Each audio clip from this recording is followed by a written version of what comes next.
They say we can't write no love songs. We live fast and we die young. They say we doomed to fail. They say we prone to violence and a sinking silence. They don't know what they're saying. Because my generation, man, we on a mission and a whole world to change.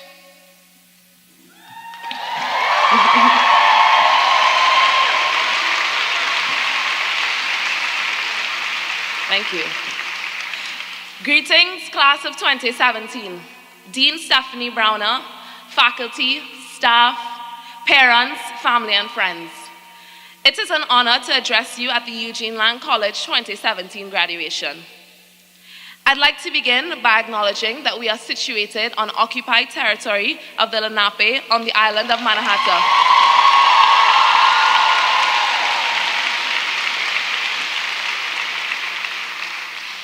Secondly, I would like to recognize the efforts, the fight, the struggles of those that have come before us, our ancestors, who paved the way and made it possible for all of us sitting here and for me to be standing on this stage.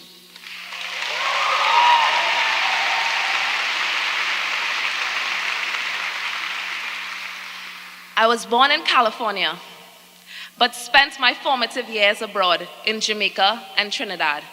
From an early age, I was drawn to the arts. I have memories of staying after school to practice dances to the latest Sean Paul with my friends for our school's weekly talent shows. In my large family of 10 siblings, we also put on our own talent shows at home.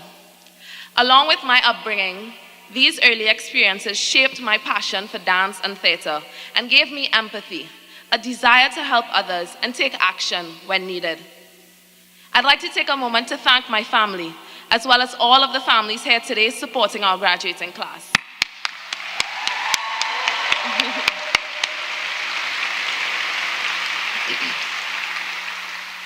The song I began with, entitled Love in Transition by the Trinidad and Tobago group Freetown Collective, touches on criticisms we young people have heard too often about our generation. If you search the word millennial in Google, you will come across statements that call us the least useful generation in America.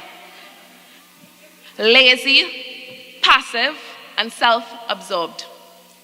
As a proud member of this generation, I am here to say they are wrong. In fact,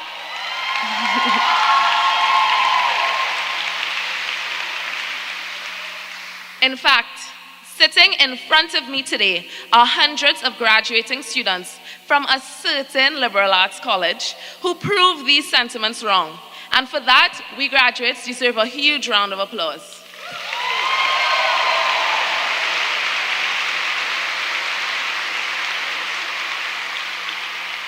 The work that we do at Lang is profound on many levels. You see, we laid on the floor of the university center lobby, bearing signs on our chests and anger on our faces, as we remained silent for 13 minutes, commemorating the 13 times Eric Garner shouted, "I can't breathe." As I recite this chant, I am taken back to that day when we organized a sit-in in December of 2014. I'm reminded of the overwhelming emotions I felt during the sit-in: anger and sadness, but also love and hope. As I stood alongside my friends and classmates in protest, I felt such camaraderie, safety, and love. These events were organized by millennials to declare that we would not stand idly by as the reports of unjust murders continued. We showed up for each other, stood in solidarity, and demonstrated our commitment to a just society. As someone raised outside of the United States and unaccustomed to organizing, I was extremely grateful for the many student leaders and mentors from student organizations such as Students of the African Diaspora, Students Against Police Brutality, and Sisters Art Salon, who passed on their knowledge and helped us organize many of these events. My mentors helped me understand how to transform the burning feelings inside of me into action. Along with addressing the most critical issues of our time, Lang students live a number of different lives, involved in a number of different activities, and somehow we find a balance. Last semester alone, I was working at the advising office, had a fellowship with a nonprofit, facilitated workshops for first-year students, taught soca fitness classes on the weekend, choreographed and performed a piece for the Lang end-of-semester performance and for 2 shows outside of school, all whilst being enrolled in 7 classes. It wasn't easy, but typical of what a Lang student juggles successfully. At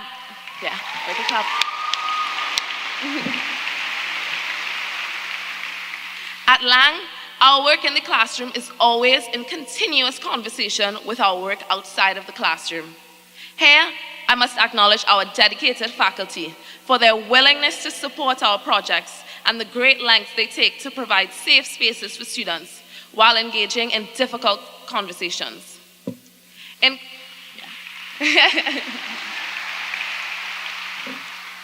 In courses such as Vogology and political organizing, professors encouraged us to dig deeper and not take everything at face value.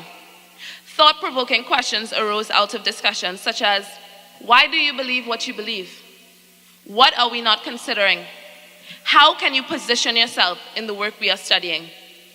Our faculty pay close attention to putting theory into practice and push us beyond the confines of our classroom to apply that in the real world. I was able to experience this theory in practice with my trip to Colombia last May through the Guru Scholars Program. This program is housed under the Lang Civic Engagement and Social Justice Office and awards select students the opportunity to engage their passions for social justice in practical ways. This office has provided countless opportunities for students, like myself, to receive scholarships and bolster our learning through various events. In Colombia, we met with community leaders and in our discussions drew connections between gentrification in New York City and the internal displacement of Afro-Colombians by the state and multinational corporations. This experience allowed us to learn firsthand what it means to dedicate your life to advocating for social justice. This experience strengthened my passion for using the arts as a medium for change in global communities. Now, as we close this chapter of our lives, a chapter which included pulling all-nighters in the university library, posting on Facebook whenever we learned there was free food somewhere, giving free swipes of our meal plans to other students, I wish you, my fellow graduates, the utmost best. Love, kindness, support. You are resilient, strong, and have risen above many odds.